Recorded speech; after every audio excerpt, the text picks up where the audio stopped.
आप देख रहे हैं आवाज इंडिया टीवी। इस वक्त हम विदर्भ के जाने माने कवि, लोक जागर पार्टी के संस्थापक अध्यक्ष ज्ञानेश वाकुड़कर साहब के साथ बैठे हैं। एक बहुत ही गंभीर मुद्दा है जिस पर गंभीर चर्चा करने हम यहाँ आए हैं, वो है ओबीसी के आरक्षण का मुद्दा। चाहे वो राजकीय आरक्षण हो, चाहे एजुकेशनल हो या नौकरियों में हो, आरक्षण के नाम पर पूरे देश में गर्मा गर्म बहस चल रही है। चाहे वो शेड्यूल कास्ट का आरक्षण हो, शेड्यूल ट्राइब का हो, और 10% आरक्षण अभी सवर्णों को भी लागू हो गया है मोदी सरकार आने के बाद। आरक्षण के लिए लोग रास्ते पे आते हैं, लेकिन ओबीसी क्यों आरक्षण के लिए रास्ते पर नहीं आते? क्या वे इस बात पर गंभीर नहीं है? क्या वो संविधान नहीं जानते? क्या वो अपना अधिकार और अपना हक नहीं जानते? इस पर ही हम चर्चा करेंगे। वाकुड़कर साहब, बहुत बहुत स्वागत आपका। नमस्कार। जैसे कि मैंने कहा कि ओबीसी के बहुत सारे प्रश्न हैं, नौकरियों के प्रश्न हैं कि जब एजुकेशन ही नहीं रहेगा तो नौकरियां, और फिर नौकरियां आएगी तो पूरे देश में प्राइवेटाइजेशन चल रहा है। उसमें भी हम देख रहे हैं कि जैसे एनआईटी, एनडब्ल्यूटी, नीट में जो है विद्यार्थियों को रिजर्वेशन नहीं दिया गया। चुनाव हुए हैं, उसमें प्रतिनिधित्व ओबीसी का आता था, उसका भी रिजर्वेशन निकाल दिया गया। लेकिन कोई भी ओबीसी संगठन इक्का दुक्का छोड़कर कोई भी सामने नहीं आ रहा, कोई विरोध नहीं कर रहा। क्या कारण हो सकता है? इसकी वजह यह है कि सबसे पहले ओबीसी समाज एक तो संगठित है नहीं, वो तो डिस्ट्रीब्यूटेड है। और ओबीसी का प्रतिशत 52% है 31 की सेंसस के मुताबिक, और उसके बाद में कोई सेंसस हुई नहीं है, तो इसलिए 52% है। मगर क्या होता है कि देश में या कहीं पे भी कि सत्ता किसकी भी आए तो ओबीसी का जो कुछ धड़ा इधर होगा, कुछ इधर होगे, कोई उधर बीजेपी में भी है, कांग्रेस में भी है, समाजवादी में भी है, मतलब जहां पे भी है, शिवसेना में है, महाराष्ट्र की अगर बात करें तो ओबीसी है वहां पे। तो इसलिए क्या होता है, उन लोगों को ऐसा लगता है कि हमारा कोई तो भी आदमी सत्ता में है। ये जो मिसअंडरस्टैंडिंग है, वो मेंटली क्या समझता है कि हमारा आदमी है ना, वो आपका आदमी नहीं है, वो उस पार्टी का आदमी है। ओबीसी को ये समझना होगा कि वो जो आदमी वहां पे है सत्ता में, वो तुम्हारे लिए नहीं है, वो अपने लिए है। वो ठीक है कि वो आपके समाज में पैदा हो गया है, किसी को ना किसी को टिकट दे दिया जाता है, वो जीत जाता है। तो इसलिए क्या है कि ओबीसी एज सच आज तक आइडेंटिटी बनी नहीं है। अब बाबा साहब आम्बेडकर ने 340 में अगर प्रोविजन करके रख दिया दरवाजा, मतलब ये उन्होंने एक रखा कि प्रोविजन करके रख दिया कि भाई जब आपको चाहे तब आप इस दरवाजे से आप प्रवेश कर सकते हैं। लेकिन उस दरवाजे तक नहीं पहुंचना चाहते, क्या कारण है? नहीं, ये बात है ना, क्योंकि ओबीसी के लिए कोई नेता पैदा नहीं हुआ। बाबा साहब तो बहुत बड़े नेता थे, युग पुरुष थे, मगर जैसे बहुत सारे पंजाबराव देशमुख ने कोशिश की थी लोगों को, हमारे महाराष्ट्र में तो बोला था कि आप लोग, जैसे मराठा और कुणबियों का वाद चल रहा है ना अभी, मतलब तो सभी मराठाओं को बोला था कि आप कुणबी लिखो, नहीं लिखा उन्होंने। उनको लगता था कि हम हायर ये है, जरा ऊपरी इस पे है, तो इसलिए नहीं लिखा। मेन बात क्या है कि बाबा साहब जैसा नेता हमारे पास में कोई हुआ नहीं, और बाबा साहब को लोग उस तरीके से, क्योंकि मेंटल सेटअप जो बना हुआ है वो हजारों सालों से बना हुआ है, तो इसमें थोड़ा बहुत तो समय भी लगेगा। परसों से, कल से हम कुछ ना कुछ तो आगे आए हैं। तो इसलिए मेन बात क्या हुई कि वो मंडल आयोग जब वीपी सिंह ने लागू किया था, वो भी किसने लागू किया? देखिए, इसमें सबसे बड़ी बात यह है कि मंडल आयोग लागू किया था तो वो आदमी वीपी सिंह कांग्रेस का विरोधी था, जिसने कांग्रेस की गवर्नमेंट गिराई। बाबा साहब कौन थे? कांग्रेस के विरोधी थे, क्योंकि वो डरते हैं कि ओबीसी अगर इकट्ठा ऐसा जागरूक हो गया, स्पिरिट तैयार हो गया, आइडेंटिटी तैयार हो गई, तो ये अपनी पॉलिटिक्स को चैलेंज कर सकता है। जैसे कि आपने जिक्र किया कि 1931 का सेंसस हुआ, उसके बाद वीपी सिंह सरकार आई, मंडल आयोग का प्रस्ताव रखा गया। मंडल आयोग का प्रस्ताव विशेषतर पिछड़ों के लिए था, ओबीसी के लिए था। लेकिन तब भी ये देखा गया कि उस आयोग के विरोध में, उस सिफारिशों के विरोध में ओबीसी ही यूथ सामने आया, जबकि उसके ही फायदे की। तो क्या इस तरह का कोई ओबीसी में कोई एजुकेशन नहीं हुआ हकों के प्रति, या जिस तरह से हम बाकी समाज देखते हैं कि वो अपने हकों के प्रति सजग होते हैं, संविधान पढ़ते हैं, उसके जो अनुच्छेद है उसको पढ़ते हैं, उस तरह से जाते हैं। तो आपको क्या लगता है कि ओबीसी में ऐसा कोई नेता या फिर ऐसा कोई प्रभाव नहीं आया जो इस तरह ले जाए युवकों को? सही बात है कि वो नेता तो नहीं, पर मैंने बोला है कि बाबा साहब के बाद में कोई, मतलब उनके बराबरी का तो छोड़ दीजिए, मगर कम से कम भाई चलो उस रास्ते पे चलने वाला एक नेशनल लीडर जो स्पिरिट हो उसमें ओबीसी का, तो वो नहीं मिला, एक बात। दूसरी बात क्या हुई, मंडल आयोग का आप सही बोला आपने कि मंडल आयोग जब चल रहा था हम भी थे उसमें। मैं पहले तो मैं मंडल आयोग के मूवमेंट में था और मैं शिवसेना का जिला प्रमुख था जब मंडल आयोग लागू किया। नागपुर ये का जिला प्रमुख था, विधानसभा का चुनाव भी लड़ा, वो बहुत अच्छी तरह से फाइट भी हुई है। मेन बात क्या है कि जब मंडल आयोग लागू हुआ तो उस समय 2 ही नेता थे महाराष्ट्र में। महाराष्ट्र की अगर बात करें तो 2 ही नेता थे, मतलब एक छगन भुजबल ही नेता थे कि जिन्होंने समर्थन किया था। मंडल आयोग लागू किया, छगन भुजबल साहब ने मंडल आयोग का समर्थन किया, दूसरे दिन बाला साहब ठाकरे ने मंडल आयोग का विरोध किया, फिर तीसरे दिन छगन भुजबल ने यू टर्न कर लिया और अपना स्टेटमेंट पीछे ले लिया। मैं मुंबई में ही था उस समय, मुंबई में था। बाद में इधर आया, मैं प्रचार करता रहा, मंडल आयोग के फेवर में करता रहा, मीटिंगें लेता रहा। मगर बात यह है कि मंडल आयोग की लड़ाई भी अपने कंधे पे किसी ने ली है तो आम्बेडकरी समाज नहीं ली थी। सबसे बड़ी बात उसमें से भी, क्योंकि आम्बेडकरी समाज इसलिए बोल रहा हूं मैं कि 80 में भी सभी मंडल के या आरक्षण के फेवर में लड़ाई में नहीं आते, मैदान में नहीं आते, इसमें भी थोड़ा सा है। तो मेन बात क्या है कि ये जो समाज था, तो ओबीसी समाज तब हमको बोलता था अरे वो अपने लिए नहीं है, वो तो एससी के लिए है, उनके अपने भलाई के पहले ही दे दिया, अब कितना दे देना। और ये बोलते थे, हमको बोलते थे। मुझे खुद लोगों ने बोला कि काय को आप फालतू ये कर रहे। शिवसेना छोड़ने के बाद भी कई लोगों को लगा कि आप अगर नहीं छोड़ते तो मिनिस्टर होते। मैं मिनिस्टर होता, इसमें कोई शक नहीं है, मगर लोगों को ये अप्रिसिएशन था ही नहीं कि यार इसने इतना बड़ा त्याग, एक तरह से त्याग ही था ना, क्योंकि उस समय शिवसेना से बाहर निकलना बोले तो वो गया, बाहर निकलना सीधा सीधा मतलब खत्म, यही था। मगर एक बात देखिए कि विदर्भ में मेरा प्रभाव अच्छा था, करीब विदर्भ के 11 जिलों में से 9 जिलों में तो मैं सभाओं के लिए जाता था। तो इसलिए क्या हो गया कि मैं मंडल आयोग का समर्थन करता था तो शिवसेना को लगता था कि नहीं वाकुल का जब कर रहे हैं तो कुछ तो बात होगी। इसलिए विदर्भ का इतिहास देखिए, मंडल आयोग के लिए विदर्भ में किसी ने भी विरोध नहीं किया, क्योंकि मैं फेवर में था, मैं फेवर में था। कुछ तो उपजिला प्रमुखों को स्टेज पे लाया था मैंने मंडल आयोग के फेवर में। तो ये बात चली। मेरी फिर मुंबई में भी बात हुई, बाला साहब से बात हुई, मनोहर जोशी से बात हो गई, छगन भुजबल से फिर से बात हो गई, सुधीर भाऊ जोशी से बात हो गई। सभी ने, मनोहर जोशी पहले नहीं बोले, फिर आ गए कि नहीं आप बोल रहे सही बोल रहे। सुधीर भाऊ बोले कि ऐसा कर, तू बाला साहब की बोल। बाला साहब का स्टेटमेंट यही था कि ओबीसी का हक उनको मिलना चाहिए, ऐसा जो तुम बोल रहे हो, मतलब आप जो बोल रहे हैं। मगर इसमें बात ये होगी कि मैं ये मानता हूं कि मंडल आयोग लागू करने से जाति में जो दीवारें हैं वो और चौड़ी हो जाएगी और पक्की हो जाएंगी, ऐसा उनका कहना था। इसलिए बोल रहे थे कि मैं नहीं दे सकता हूं। अब बात कैसी है कि उधर शिवसेना में बहुजन समाज ही था, तो शिवसेना मंडल आयोग के खिलाफ थी, ठीक है। अब कांग्रेस वाले तो नेचुरली, क्योंकि मंडल आयोग वीपी सिंह ने लागू किया था, तो कांग्रेस वाले विरोध में थे। फिर फेवर में आएगा कौन? और बीजेपी तो कांग्रेस इसके मंडल आयोग के खिलाफ ही थी ना, क्योंकि उन्होंने गवर्नमेंट ही गिराई। महाराष्ट्र में हम देखते हैं कि फडणवीस जिस तरह से कह रहे हैं कि अगर मुझे फिर से सीएम बनाया जाए तो मैं ओबीसी का आरक्षण पटाख से दे दूंगा। छगन भुजबल उस पर उत्तर देते हैं कि भाई ठीक है, वो तो केंद्र के हाथ में है, केंद्र में आपके मोदी जी बैठे हैं, तो आपके नेतृत्व में हम मोदी जी के पास चलते हैं, आप वहां से हमें ला दीजिए। इस तरह का जो पॉलिटिक्स हो रहा है। दूसरी बात है, जब वीपी सिंह की सरकार इसी मुद्दे पर गिरी थी और उसमें बीजेपी कांग्रेस दोनों का हाथ था कि दोनों ने मिलकर ओबीसी को हक ना मिले, इसलिए वीपी सिंह की इस सरकार को गिराया था। और ऐसे माहौल में देवेंद्र फडणवीस जो विरोधी पक्ष नेता है, इनका ये बयान ये कितना सच्चा लगता है? नहीं, ये तो बीजेपी का देखिए A to Z बीजेपी बिल्कुल रिलायबल है ही नहीं पार्टी, और ऊपर से नीचे तक नहीं था। बीजेपी का तब भी डुप्लीकेट पॉलिसी कैसी थी मालूम है आपको? अडवाणी जी मंडल आयोग का विरोध करते थे और अटल जी मंडल का समर्थन करते थे। वो ये चाल ऐसी थी उनकी कि भाई हमारा देखो बम्मन नेता है कि नहीं, फिर भी वो समर्थन कर रहा है।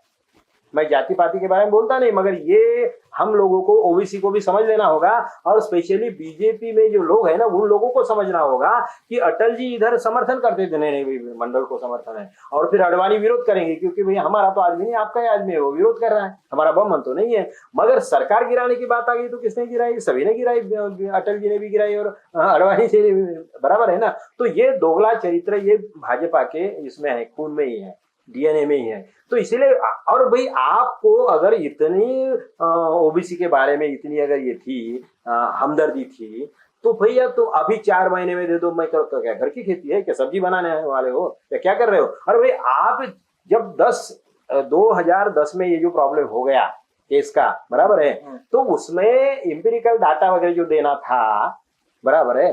तो आपने क्यों नहीं दिया? क्योंकि 10 से 14 तक कांग्रेस की सरकार थी, कांग्रेस राष्ट्रवादी की सरकार थी। उस 4 साल के लिए उनको जिम्मेदार ठहराया जाएगा। मगर बाद में 14 से 19 तक 5 साल तक भाई यहाँ पे भी आपकी सरकार थी, मतलब अपने फडणवीस की सरकार थी, और वहां पे भी, और फडणवीस को बोला भी था ना, तो फडणवीस के समय में ही तो वो फिर से एक प्रॉब्लम खड़ा हो गया है। तो फिर तब तुमने क्यों नहीं डाटा दे दिया? भाई केंद्र से मांगते थे, मगर केंद्र ने इनको नहीं पूछा। पंकजा मुंडे ने लेटर भी लिखा था मेरे ख्याल से, मगर नहीं दिया उन्होंने, क्योंकि भारतीय जनता पार्टी ये आरक्षण के खिलाफ वाली पार्टी है। वो नहीं चाहते कि दबा हो, पिछड़ा हो, जो भी ओबीसी हो, एससी हो, एसटी हो, माइनॉरिटीज हो, ये अपने बराबरी में नहीं आए, क्योंकि चातुर्वर्ण वाली व्यवस्था जो है तो इनके खून में ही है ना। वो मेंटेलिटी ऐसी है कि भाई बाकी सब हमसे नीचे है। अब राष्ट्रपति का अगर जो अपमान करते हैं, राष्ट्रपति मागास वर्गीय होने की वजह से उनको अगर मंदिर में जाने से रोकते हैं, तो फिर राष्ट्रपति आपने बनाया क्यों? तो इसलिए बनाया कि लोगों को बेवकूफ बनाया जा सके। देखो, हमने तुम्हारा पत्थर हमने मंदिर में रख दिया, तुम्हारे पत्थर को हमने इतना बड़ा दर्जा दे दिया, तो ये पत्थर चुनते हैं। ओबीसी के लोग जो है, तो अब हाँ, वो बात जो अपनी थी, ये लोग क्यों नहीं बोलते, नेता क्यों नहीं लोग बोलते? तो अब देखिए कि शिवसेना तो मंडल के या आरक्षण के खिलाफ है, इसलिए उनके कोई सवाल नहीं, उनको छोड़ दो। अब रही कांग्रेस की बात, तो कांग्रेस आरक्षण ओबीसी को किसने दिया? वीपी सिंह ने दिया, और वीपी सिंह उनका विरोधी, और सरकार भी उनकी कांग्रेस ने गिराई और बीजेपी ने गिराई। अब ये बीजेपी ने सरकार गिराई, तो बीजेपी का कोई भी ओबीसी नेता कैसा क्या इसके खिलाफ बोल सकेगा? नहीं बोल सकेगा। वैसे कांग्रेस वाला भी नहीं बोलता है। तो ये क्या है? ये मिली भगत है इनकी, ये चोर चोर मौसेरे भाई बोलते हैं ना। तो ओबीसी को या पिछड़ों को, इनको एससी का आरक्षण भी खलता है।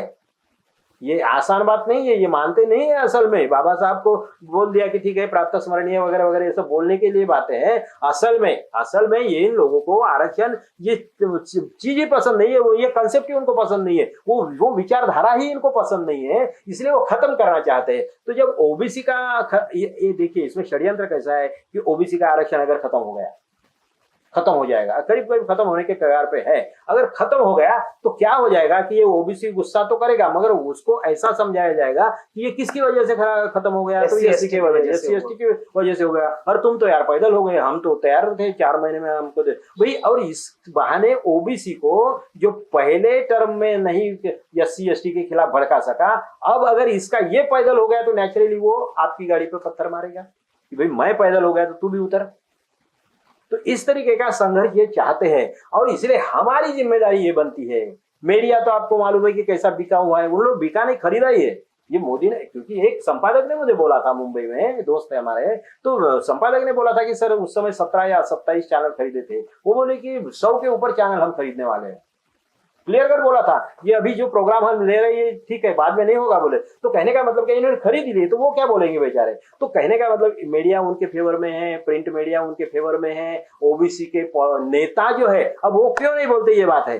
तो इनकी सब, एक तो इनको नॉलेज नहीं है, इनमें स्पिरिट नहीं है, ये सब ऐसा समझ लीजिए कि टुकड़ों पे पलने वाले ये लोग हैं। इनको नेता भी नहीं बोला जा सकता है। तो कोई ठोस विचारधारा है ही नहीं ना। पढ़ाई मतलब पढ़ते नहीं है, सोशल कमिटमेंट नहीं है, समाज से कोई लेना देना नहीं है, सत्ता चाहिए इनको, वो भी अपने परिवार के लिए चाहिए, किसी के लिए नहीं चाहिए। तो इसीलिए ये नेता कुछ बोलते नहीं। और ऊपर से क्या है कि अभी तो पूरी फाइल्स है, क्योंकि कोई भी नेता 5-10 साल अगर सत्ता में रहे तो वो तो पैसा भी कमाता है। जो कल पैदल घूम रहा था, आपने को भी मालूम है, आपको भी मालूम है, कई नाम, उसको आज न कल ईडी के दरबार में पेश होना होता है। और यही बात होती है। मगर हम देखते हैं ओबीसी की जातियों में, जो अलग अलग जातियों में ओबीसी भटका हुआ है, भारतीय संविधान ने, बाबा साहब ने उनको ओबीसी, अदर बैकवर्ड क्लासेस के नाम पे एक करने की कोशिश की। बराबर। लेकिन अब भी देखा जाता है कि कुछ ओबीसी जातियां खुद को राजपूत समझती है, और दूसरी ओबीसी जातियों को नीच समझती है, शूद्र समझती है। तो ये जो माहौल ओबीसी के बीच में भी है, इसका भी क्या कारण है? इसके वही ना कि जो इनको क्या समझाया जाता है कि भाई तुम ब्राह्मण नहीं हो, ठीक है, मगर ब्राह्मण के नीचे साथ साथ तो हो, इक्वलेंट हो। भाई तुम मिनिस्टर नहीं हो, मगर मिनिस्टर के साथ में तुम फोटो तो निकाल सकते हो, बराबर है ना। तुमको कभी भी दरवाजा खोल के तुम अंदर तो जा सकते हो। तो ये इश्यू इसी में खुश है, फोटो निकाल सकता हूँ, बात कर सकता हूँ, दादा बोल सकता हूँ, और उसके गाड़ी में बैठ सकता हूँ, गाड़ी साफ, ये इसी में खुश है ना। तो हम इसीलिए बोलते हैं कि जैसे बाबा साहब ने बोला था कि राज्य करती जमात बनी है, सत्ता अपने कब्जे में लाई है। तो बाबा साहब ने बोला था, तो अभी ओबीसी को भी वही मंत्र महामंत्र समझ लेना चाहिए। हम ये बोलते हैं कि भाई अरे आप बाकी सब छोड़ दो, अब 52% है कि नहीं, 52% अगर है तो तुम्हारा बाबा साहब आम्बेडकर ने सबसे बड़ा, मैं तो बाकी सब बातों से इस देश के लिए और हम लोगों के लिए जो सबसे बड़ी ताकत दी होगी ना, वो कौन सी है? तो एक व्यक्ति एक मत। बाकी सब बातों से मैं सबसे ऊपर समझता हूँ ये बात को। और जब एक व्यक्ति एक मत है तो ओबीसी के पास में अगर 52% पावर है, बराबर है, तो 52% शेयर जिसके हाथ में है तो उस कंपनी का अध्यक्ष तुम ही होना चाहिए ना मेरे भैया। जैसे हम देखते हैं कि ओबीसी को थोड़ा आरक्षण मिलना शुरू हो गया था, ओबीसी एजुकेशन में, पॉलिटिक्स में, नौकरियों में आना शुरू हो गए थे, लेकिन सरकार ने क्रीमी लेयर लगा दी। क्रीमी लेयर लगा दी कि 8 लाख से ज्यादा का उत्पन्न है तो आप क्रीमी लेयर में आएंगे, आपको आरक्षण नहीं मिलेगा। लेकिन सवर्ण को जब आरक्षण दिया गया तो उसकी भी गरीबी की रेखा 8 लाख तक नापी गई। विचित्र है। इतना विचित्र होने के बावजूद भी आज भी ओबीसी वर्ग ब्राह्मण को ही अपना नेतृत्व देता है, नेतृत्व समझता है। उनके षड्यंत्र को समझ क्यों नहीं पाता? नहीं, इसमें क्या है, दो बातें हैं जो हम लोगों को बहुत बारीकी से समझनी होंगी। क्योंकि ब्राह्मण समाज को हम हमेशा दोष देते हैं, सही भी है, उन्होंने किया भी है, मगर क्या किया उन्होंने कि उनकी संस्थाओं को देखिए, उन्होंने संस्थाएं बनाई, उन्होंने बैंक्स बनाई, स्कूल्स बनाए, कॉलेजेस बनाए, यूनिवर्सिटीज में अपने लोग घुसाते हैं, वो ठीक है, मगर उनकी संस्थाओं में बाकी लोगों को नौकरी देते हैं। अब अपना आदमी बोलता है कि भाई मैं अगर जाऊं, मेरे रिश्तेदार के कॉलेज में भी जाऊंगा तो मेरा मेरिट नहीं देखा जाएगा। मेरा रिश्तेदार भी तो मुझे, जैसे मैं आरएसएस के कॉलेज में था तो आरएसएस के कॉलेज में था तो उन्होंने मेरा मेरिट देख के मुझे फट से बोला कब ज्वाइन होते हो। ऐसा कोई रिश्तेदार नहीं बोलेगा मुझे मेरा मेरिट देख के। तो ऐसे इसमें लोग फंस जाते हैं। मैं नहीं फंसा, ये ठीक है कि हमारे ऊपर जैसे कि थोड़ा सा तुकडोजी महाराज, गाडगे महाराज में प्रभाव था ना, तुकाराम महाराज, फिर बाद में कॉलेज में जैसे आया तो फिर बाबा साहब अम्बेडकर, महात्मा फुले मालूम हो गए। पहले तो तुकडोजी महाराज, गाडगे महाराज से ही हमारा ये चलता था ना, वो भरण, विचारों का भरण जो हुआ तो वो तो तुकडोजी महाराज, गाडगे महाराज, कबीर, भजन वगैरह गाँव में क्या होता है। तो कहने का मतलब क्या है कि हम लोगों को ये इस तरीके से सोचना होगा, सिर्फ उनका विरोध करने से भी नहीं होगा। तो विरोध तो करिए मगर अपना पर्याय भी खड़ा करना होगा। हमें अपनी संस्थाएं बनानी होंगी, हमें अपनी यूनिवर्सिटीज बनानी होंगी, हमें अपने लोग फिल्म इंडस्ट्री में डालने होंगे। वो नहीं पूछेंगे तो हमारी अलग से फिल्में बनानी चाहिए। अब जैसे नागराज मंजुळे जैसे ने, उसने अब कोई वो समाज के भरोसे पे नहीं बना हुआ है, मगर उसमें कमिटमेंट तो है। और हम लोगों को ओबीसी के लिए सबसे बड़ी बात, इसलिए हम महाराष्ट्र में बोलते हैं ना कि ओबीसी मुख्यमंत्री बहुजन सरकार। आज तक ये देखिए, सोचिए कि महाराष्ट्र, ये महात्मा फुले शाहू आम्बेडकर जो इस देश के मसीहा है, समझ लो, बराबर है ना, ये ओबीसी या समतावादी विचारों के जो भी है, बराबर, फुले शाहू आम्बेडकर ये त्रिमूर्ति है। ये त्रिमूर्ति के महाराष्ट्र में अभी तक पर्याय नहीं बना है। एक कांग्रेस राष्ट्रवादी है, एक विचारधारा है, दूसरी बीजेपी सेना एक विचारधारा है, बराबर है ना। ये दोनों एक ही विचारधारा जो महाराष्ट्र की है, उसकी कोई पार्टी अपनी पार्टी नहीं है महाराष्ट्र में। तो हम ये चाहते हैं कि क्यों नहीं पर्याय बने, जैसे यूपी में पर्याय बना, अच्छा है बुरा है वो बात की बात है, मगर पर्याय क्यों नहीं बना। तीसरी दुकान क्यों, दुकान अच्छे, इससे वो बोल रहा हूं मैं, भाई दूसरी दुकान ही नहीं है, तीसरी दुकान ही नहीं है तो इधर भी करप्ट या मिलावट वाला दूध है, उधर भी मिलावट वाला दूध है। हम लोगों को बोल रहे हैं ये भी मिलावट वो भी मिलावट, तो आदमी बोलेगा तीसरा कि भाई मैं दूध लाऊं कहां से, मुझे बच्चों को पिलाना है, मुझे मेहमानों को चाय पिलानी है। तो ऐसे इसमें हम लोगों को एक पर्याय, तीसरा पर्याय महाराष्ट्र में, महाराष्ट्र की बात अगर करें तो हम बनाना चाहते हैं कि भाई चलो, जैसे यूपी में है, बिहार में है, केरला में है, ओडिशा में है, साउथ में है, बंगाल में है, आंध्रा में है, बराबर है। महाराष्ट्र में क्यों नहीं बना? तो महाराष्ट्र में इसलिए नहीं बना कि इसमें एक देखिए, इसका भी बहुत सोचने वाली बात है कि महाराष्ट्र में मराठा समाज के हाथ में नेतृत्व है महाराष्ट्र का। आज भी, आज ठीक है कि उद्धव ठाकरे मराठा नहीं है, ये मानते हैं, सीकेपी है, बराबर है, मगर मेन बात कैसी है, उनके दादा तो वो तो आपको मालूम है कि प्रबोधन ठाकरे बहुत अलग ही अपने विचारधारा से, बिल्कुल बिल्कुल, अगर उनकी विचारधारा पे अगर उद्धव जी चलते हैं तो महाराष्ट्र को बिल्कुल कहाँ के कहाँ, बराबर है। मगर ठीक है, वो रास्ते पे आए हैं लौट के, थोड़ा बहुत अपन उनको ये देते हैं, बराबर है। तो कहने का मतलब क्या है कि हम ये चाहते हैं कि अभी मराठा आरक्षण की बात कैसी कर दी, ओबीसी का नहीं, मराठा आरक्षण का कुछ मोर्चे वगैरह निकाले उन्होंने, वो सब कैसे निकले, क्या निकले, सब समझते हैं। इतनी रातों रात क्या क्या हुआ आप जाने दो, मैं वो, क्योंकि किसी के भी आरक्षण के खिलाफ मैं नहीं हूँ, आरक्षण के फेवर में इसलिए हूँ कि बाबा साहब आम्बेडकर ने वो जो एक चांस है ना, एक इक्वल एक आपको चांस दिया जाता है, वो कोई आपकी उद्धार की ये नहीं कि भाई आपको बस दे दिया आरक्षण, पेट भरने की स्कीम नहीं है, आपको मौका दिया जाता है कि भाई आप दौड़ो, बैटरी नहीं है तो ये लो बैटरी और दौड़ो, फिर दिखाओ अपना जौहर। तो इसमें क्या है कि मराठा आरक्षण के लिए मोर्चे निकाले, थोड़े बहुत कर दिया। देखो इसने कर दिया, किसने? फडणवीस ने, बराबर है। वो आयु क्या बनाया, वो ये हो गया, कहीं से ये डाटा निकाला और साला वो बोगस ये सब कर दिया। इधर अपर कास्ट के लिए 10% आरक्षण, उसका किसी ने विरोध नहीं किया, किसी ने विरोध भी नहीं किया और किसी ने मांगा भी नहीं, किसी ने मांगा भी नहीं, मांगा फट से कर दिया, क्योंकि उनके हाथ में सत्ता है। सबसे बड़ी बात क्या है कि उनके हाथ में सत्ता है, और फिर ना इसका विरोध किया किसी ने, ना इसके बारे में भी, मराठा आरक्षण के बारे में भी विरोध नहीं किया। मगर सबसे बड़ी बात क्या है कि अब जब झमेले में आ गया, डिस्प्यूट में आ गया, कोर्ट ने इनकार कर दिया, तो अब बोल रहे कि ओबीसी में घुसो।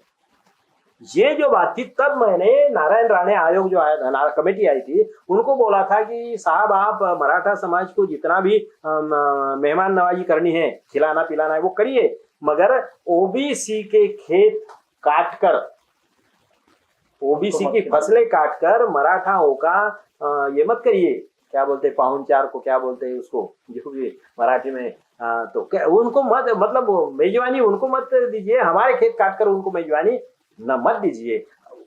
तो कहने का मतलब क्या कि ओबीसी को, अब महाराष्ट्र में ओबीसी के आरक्षण का सबसे बड़ा प्रॉब्लम हो गया। अब इन लोगों के क्या लग रहा था, जैसे कि ये शरद पवार साहब और फडणवीस, उनके इनका समर्थन था उनके सरकार को। फडणवीस की पिछली बार सरकार, शरद पवार अगर समर्थन नहीं करते तो सरकार ही नहीं बनती थी, और अगर बनती तो यही फॉर्मूला अभी महाविकास आघाड़ी का, वही फॉर्मूला पिछले बार हो सकता था और अच्छी तरह से हो सकता था। मगर शरद पवार साहब ने समर्थन दे दिया, एक तरफा समर्थन दे दिया, तो शायद ये हो सकता है कि आपस में इन लोगों ने, क्योंकि पवार साहब आरक्षण के समर्थक है, ओबीसी के समर्थक थे, ये मुझे मालूम है। मगर अब इसमें भी तो क्या हो गया, मगर ओबीसी के लिए अब कुछ नहीं, कोई नहीं बोल रहे। नाना पटोले वगैरह कांग्रेस ने प्रस्ताव तो पारित कर दिया, मगर भाई यहाँ इंपेरिकल डाटा क्यों नहीं तुम लोगों ने इकट्ठा किया? करो ना, क्यों नहीं किया? महाराष्ट्र में करना चाहिए था ना, तो नहीं किया, तब भी नहीं किया, अब भी नहीं। अब तो ये लॉकडाउन वगैरह की वजह से उनको थोड़ा बहुत, मगर मैं क्या बोलता हूँ कि उसमें कोर्ट ने जो बोला है कि इसके आरक्षण, जो पॉलिटिकल आरक्षण के बारे में आप सही में पिछड़े है क्या, ओबीसी समाज सही में पिछड़ा है क्या, ये फिगर्स बताओ, ये उन्होंने बोला है। लेकिन ये सब फिगर जो है कुछ बनाए गए, कुछ 2021 का सेंसस तो अभी है, लेकिन इसके पहले भी जो सेंसस हुए कहते हैं कि आंकड़े दिए नहीं, लेकिन आंकड़े दिए हैं। आंकड़े शेड्यूल कास्ट के भी दिए हैं, शेड्यूल ट्राइब्स के भी दिए हैं। सिर्फ आंकड़े अगर दिए नहीं गए तो सिर्फ ओबीसी के नहीं दिए गए हैं, क्योंकि सरकार को ऐसा लगता है कि इसमें बहुत बड़ा खतरा समाज में, जब ओबीसी जागेगा तो हमारी सत्ता पूरी हिल जाएगी। मगर फिर भी एक बहुत गंभीर प्रश्न और आखिरी सवाल है आपसे, कि सुबह से हम इस मुद्दे पर बातचीत करना चाहते हैं कि कोई ओबीसी लीडर मिले और आरक्षण पे चैनल पर इस तरह से कोई बात हो, लेकिन इतना गंभीर मुद्दा होने के बावजूद भी ओबीसी के शीर्ष नेताओं से बात करते हुए, किसी को वैक्सीन लेने जाना है, किसी को शादी में जाना है, किसी को पर्सनल काम है, तो क्या ओबीसी के जो शीर्ष नेता है, जो खुद को नेता समझते हैं, उनका ये बर्ताव किस तरह के संकेत देता है? ये बर्ताव सीधा, ये बिके हुए लोग हैं, ये नेता है नहीं, ये आमदार खासदार मंत्री हो सकते हैं, और वो तो व्यवस्था है ना। 288 से जब चुनाव आएगा तो 288 सीटें तो आएंगी, गधों को खड़ा करो या घोड़े को करो, वो तो 288 जीतने ही वाले। उसमें से मंत्रिमंडल आपको बनाना है तो कोई ना कोई मंत्री बनेगा, कोई मुख्यमंत्री बनेगा। तो ये ऐसे इस टाइप के लोग हैं, ये कोई समाज से ताल्लुक नहीं रखते, समाज में पैदा हुए हैं। मैं हमेशा बोलता हूँ कि हमारा घर या हमारा खेत है कि नहीं, तो हमारे घर में कभी पहले कच्चे मकान थे ना मिट्टी के, तो घर में जैसा कि हमारा भी जन्म हो गया होता है, जैसे कि मेरा भी घर में हो गया है। अब उसी मिट्टी के दीवार में कहीं सांप भी हो, सांप का बच्चा भी पैदा हो जाता है, तो सांप का बच्चा और मैं एक ही जगह पे पैदा हो गया, इसलिए मेरा भाई नहीं हो गया ना। वो जो सांप का बच्चा सांप है, मैं इंसान हूँ। तो ऐसे ही ओबीसी समाज में पैदा जरूर हुए कुछ लोग, मगर उनमें जहर फैला उनकी रगों में जो है ना वो जहर है, वो सत्ता के लालच में कुछ भी कर सकते हैं। और इसीलिए ये कोई इन लोगों को और ये डरते हैं, क्योंकि मैं अगर आप अगर कुछ सवाल कर दे, बराबर है, जो इंडिपेंडेंट है मीडिया तो कुछ भी सवाल करेगा। अब सवाल कर दे, नहीं जवाब दूं तो लोगों के सामने एक्सपोज हो जाऊंगा, अगर सही जवाब दूं तो लीडर्स के सामने एक्सपोज हो जाएगा, और पार्टी का जो एजेंडा है, पार्टी की पॉलिसी है, इसके खिलाफ हो जाएगा, वो तो खिलाफ, तो ये ब्लैकलिस्ट में आ जाएंगे ना, इनको तो छाट दिया जाएगा, आज नहीं तो कल छाट दिया जाएगा। तो इसीलिए डरते हैं, और इसीलिए बात यहाँ आके ऐसी फंसी हुई है कि आमने सामने है ना, कि भाई आप खाना खा रहे हैं, खाना खाने के लिए बुलाया और मैंने थाली छीन ली, अब क्या बोले कि नहीं आ रहा है, अरे थाली में परोसा हुआ खाना छीन लिया, अब कैसा बोलूंगा, या कोई और क्या बोलेगा कि नहीं आ रहा है खाना, क्यों आ रहा है भाई। तो कहने का मतलब अब ये ऐसे इसमें फंसे हैं कि ये कोई जवाब देने के लिए है नहीं इनके पास में, और इनकी कोई कमिटमेंट नहीं समाज के प्रति, और हमेशा ही नेताओं को डरते हैं। इसीलिए हम बोलते हैं कि नया पर्याय होना चाहिए, युवाओं से पर्याय आना चाहिए। और दूसरी बात, एक पार्टी कोई भी हो, ये पुराने लीडर्स है ना, तो पुराने लीडर्स ये 99.99% करप्शन में फंसे हुए हैं, इनकी फाइल्स अभी तैयार है। अभी जिस तरीके से मोदी और शाह जी आने के बाद में जिस तरीके की पॉलिटिक्स हुई ना, बदले की भावना वाली, हाँ, तो ये जो ब्लैकमेलिंग वाली पॉलिटिक्स पहले कभी नहीं थी, जितनी नहीं थी, थोड़ा बहुत, और आगे भी चलती रहेगी। हाँ, और ये जितनी तो अभी वो भी उसी रास्ते पे जाएंगे ना। तो इसलिए फाइल्स तैयार है, और हर नेता डरता है कि मैं अगर कुछ कम ज्यादा करूं तो ये मुझे तो जेल में डाल देंगे। इसीलिए मैं ओबीसी समाज को आपके माध्यम से यही कहना चाहता हूं कि भैया इनसे आजाद हो जाओ, युवाओं को बोलता हूं कि भैया आजाद हो जाओ, ये पार्टियों को छोड़ दो, कांग्रेस हो, बीजेपी हो, शिवसेना हो, राष्ट्रवादी हो, ये प्रस्थापित पार्टियां जो है, इस्टेब्लिश पार्टियां है, ये आपकी नहीं है, ये आपके क्या बोलते हैं हत्यारे हैं, ये आपकी जान लेके उधर मार्केटिंग करते हैं, इधर काटते हैं बकरे और उधर बेचते हैं। यही बात है, समाज का कत्ल करने के लिए ये पार्टियां है, ओबीसी समाज के कत्ल करने के लिए ये पार्टियां है। इसीलिए क्या है, कितने गुनाह तेरे दुनिया को गिना देंगे, तोड़ा है दिल हमारा कहते हो बना देंगे। फडणवीस को बोला जाए कि भैया तू, अरे ये क्या बात कर रहा है कि कितने गुनाह थे, कई बार तूने क्या नहीं किया, तेरी पार्टी ने ये किया ना, ओबीसी को बर्बाद किया ना, कितने गुनाह तेरे दुनिया को गिना देंगे, तोड़ा है दिल हमारा कहते हो बना देंगे, कैसा करे भरोसा कैसा यकीन माने, तेरे घर के सामने ही देखे है कत्ल खाने।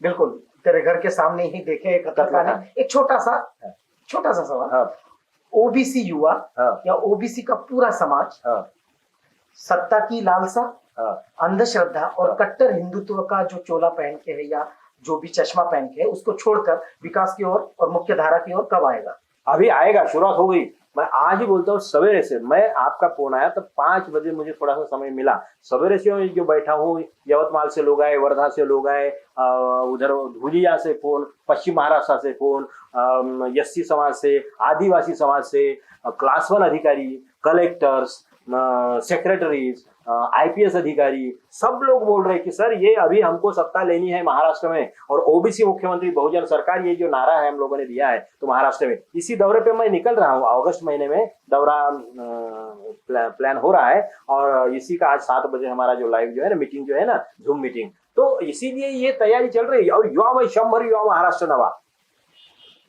युवा भारत नया भारत, हमारी जो घोषणा है नेशनल लेवल पे, युवा भारत नया भारत, और लोक जागर की जो घोषणा है, तो उसमें 100 युवा महाराष्ट्र नवा, ओबीसी मुख्यमंत्री बहुजन सरकार। तो ये ओबीसी का मुख्यमंत्री बनाना है तो 52% लोगों में से, अरे भाई बीजेपी के 5% लोग अगर हम ये करेंगे ना, बीजेपी के लोग भी मेरे कांटेक्ट में, आप देखिए वो बिल्कुल, तो 1 साल में आपको अलग नजारा बदला हुआ दिखेगा। और ये युवा आएगा, तुम्हें मैदान में आना होगा, लड़कियों को बोला, लड़कों को बोला, तुम्हें नया नेतृत्व देना होगा देश को।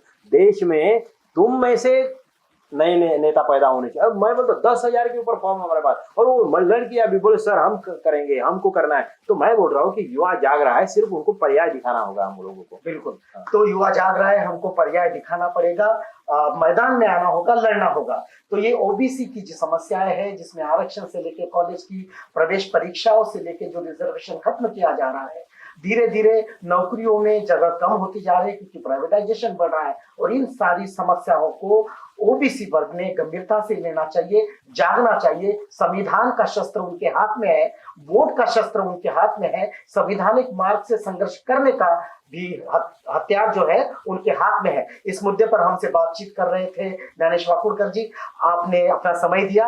बस जाते जाते आपकी जो स्टाइल है, आप एक बड़े कवि है, आपके स्टाइल में हमारे दर्शकों को आप क्या और ओबीसी युवा को क्या बताना चाहेंगे आपके स्टाइल? या मातीची शपथ घेऊन आज सांगतो तुला रे, बळीराजाच्या मुला। हे बलिराजा के बेटो, मैं इस मिट्टी की कसम खा के आप लोगों को कहता हूं, या मातीची शपथ घेऊन आज सांगतो तुला रे, बळीराजाच्या मुला। और आगे देखिए, आम्ही भोळे सांब राहिलो, त्यांनी लुटली गावे। आपने बोला हम जो चर्चा, हमारा समाज सादा है, सीधा है, भोला है। किसी ने बोल दिया हाँ चलो धर्म के नाम पे, भगवान के नाम पे, भी राम जन्मभूमि के नाम पे बेवकूफ बनाया, ईंटें जमा कर दिए, चंदा जमा कर दिया, और जब ट्रस्ट बनाने की बात आ गई तो 15 में से 14 ब्राह्मण है। ये मैं जाति की बात नहीं कर रहा हूं, ये समझने की बात है। ओबीसी समाज को समझना चाहिए कि तब तुम हिंदू क्यों नहीं हो। पत्थर खाने के लिए, घर जलाने के लिए, अपना या पराये का, और जख्म खाने के लिए, जेल जाने के लिए, मरने के लिए, केसेस लगाने के लिए तुम तब हिंदू, और जब कमेटी में लिया जाता है तब आप हिंदू नहीं हो, मंदिर के बाहर रखा जाता है। तो इसीलिए आम्ही भोळे सांब राहिलो, त्यांनी लुटली गावे, सब लूट लिया। बळीराजाचे राज्य गड्यांनो, पुन्हा नव्याने यावे। हमारी माँ बहनें बोलती है दिवाली के समय में कि इडा पिडा टळो आणि बळीचं राज्य येऊ।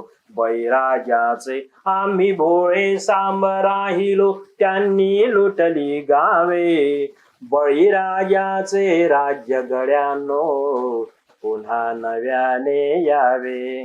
दिल्लीचाही 7-12 पेपर्स, देश के पेपर, 7-12 तो आपको मालूम है, प्रॉपर्टी के पेपर।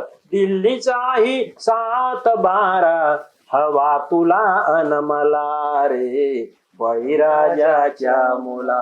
तो कहने का मतलब ये है कि ये हो सकता है, इतिहास बदल जाएगा, ज्यादा दिन लगेंगे नहीं। और महाराष्ट्र की फुले शाहू आंबेडकर की भूमि, तुकाराम तुकोजी महाराज की भूमि, गाडगे महाराज की भूमि नया इतिहास रचने के लिए तैयार है। महाराष्ट्र में ओबीसी का मुख्यमंत्री होगा, बहुजन उन्नति सरकार होगी, और फुले शाहू आंबेडकर के नाम का परचम बिल्कुल तबीयत से अभिमान के साथ में डोलेगा, विधान भवन पे डोलेगा।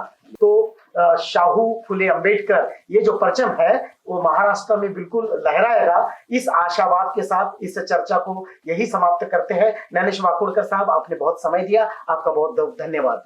देखते रहिए आवाज इंडिया टीवी।